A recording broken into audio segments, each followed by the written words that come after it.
Gotta go. Oh my God! What just happened? The shooter's aim was exceptionally precise. Only 3 shots were fired. 2 ordinary passersby and a security guard died instantly. The FBI arrived at the scene swiftly. Agents Bella and Daniel were assigned to investigate the case. The shooting had been utterly unexpected. No one at the scene had seen the shooter. Based on the bullet holes and trajectory, quickly pinpointed the shooter's approximate location.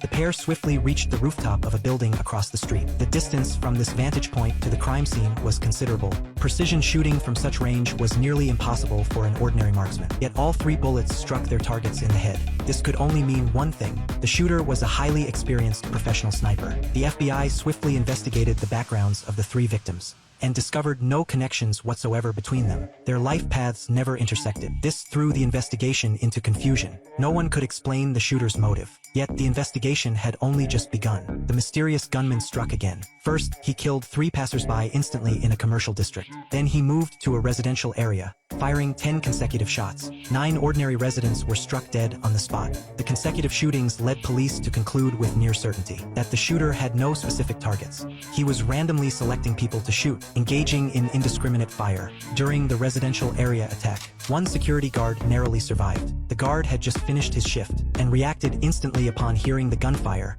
dodging a fatal shot. However, his right arm was still struck by a bullet. Unfortunately, the guard was too preoccupied with escaping and failed to observe the shooter's appearance. Fortunately, the residential area is densely populated. After the shooting concluded, several residents witnessed a black SUV speeding away from the scene. Police immediately retrieved surveillance footage from the neighborhood. Daniel noticed an anomaly in the footage. Multiple victims collapsed simultaneously within an extremely brief interval, with 2 individuals struck nearly at the exact same second. This revealed a critical fact. There was likely more than 1 shooter at the scene. Only 2 people firing simultaneously could have caused such nearly synchronized hits. Soon, patrol officers brought new leads. Acting on an FBI search warrant for the black SUV, a patrol officer spotted a suspicious vehicle near the supermarket entrance. Police dashcam footage showed the officer preparing to approach for questioning, when the shooter inside suddenly opened fire.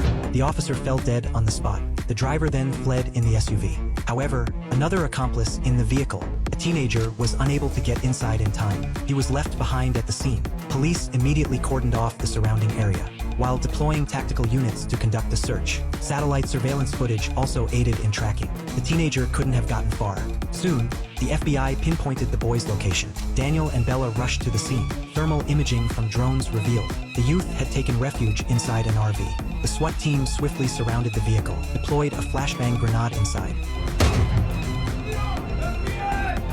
Unable to withstand the choking smoke, the youth emerged with his hands raised. He was promptly apprehended and taken in for questioning. Investigations revealed the youth had been living on the streets. He had followed his father, who had illegally entered the country from Somalia. But his father was soon apprehended by immigration authorities and deported back to his homeland. Since then, the youth had been wandering the streets alone. During questioning, the youth revealed that the gunman who acted with him was named Cole. Cole did not seem like a cold-blooded killer. Cole often gave him food and taught him how to use firearms. As the interrogation deepened, the youth finally disclosed Cole's current hiding place. Cole had once been a commando sniper and earned 2 medals for valor during his service. But after leaving the military, Cole's life spiraled downward. He lost his job, faced financial ruin, and his beloved woman died of illness. This series of blows pushed him to the brink, ultimately fueling his desire for extreme vengeance.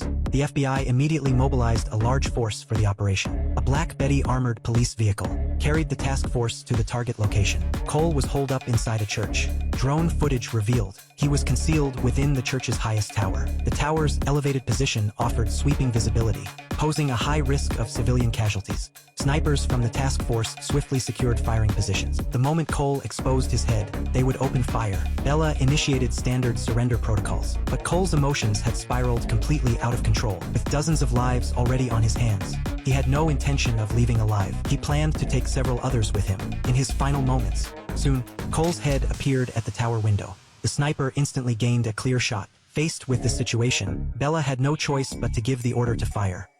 Take him out. The sniper rifle fired. The indiscriminate sniper rampage finally came to an end.